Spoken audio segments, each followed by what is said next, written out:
let's go to Kristen Hawn, Democratic strategist, our ROKK Solutions partner. Also with us right now is Kelsey Bowler, the Independent Women's Forum Heritage Foundation senior writer.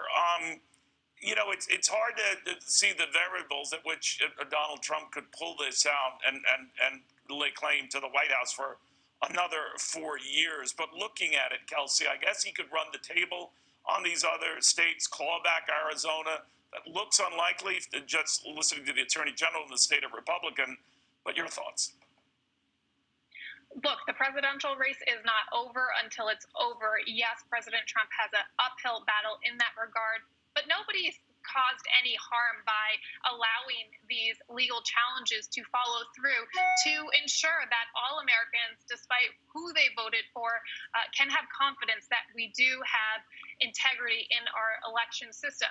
As for this Georgia Senate race, it is crucial for Republicans to win this. If they hold the Senate, they will not only be able to block some of the more radical policy proposals by the Democrats, they'll also be able to sort of hold Joe Biden's feet to the fire in when he says that he's going to be a president for all Americans. Well, that means he has to represent Republicans, the millions who voted for President Trump, and sort of having the Senate controlled by Republicans will enable him to kind of fend off the threats that he will face from the AOC wing of the Democrat Party.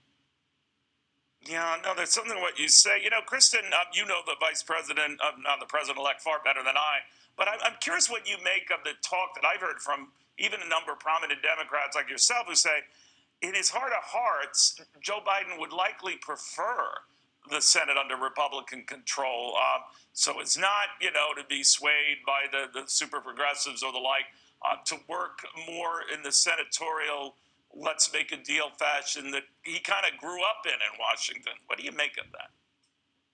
Yeah, I think governing, he's got a huge challenge ahead of him. First of all, he's going to be the next president of the United States, and he's getting ready to do that. You've got what's going to be a very narrowly controlled Democratic majority in the House, which that's going to be difficult in and of itself. And with the Senate, you've got, a leader in Mitch McConnell who is a legislator. He and Biden have worked together before. And coming from the Senate himself, he's got that experience. The the president-elect knows, the challenges he has ahead of him.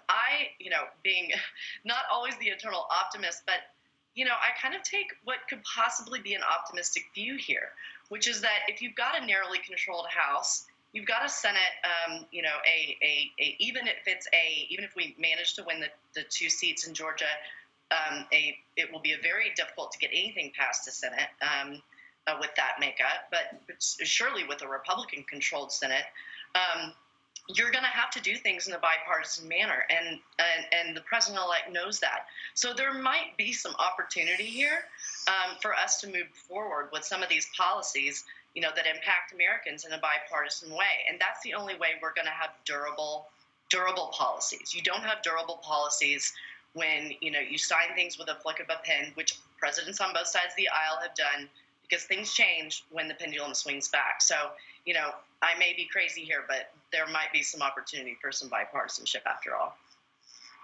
No, you might be right as well. We'll watch it very closely. Kristen, I want to thank you. Kelsey, thank you. I apologize for the truncated time here, guys. But we are following these counts.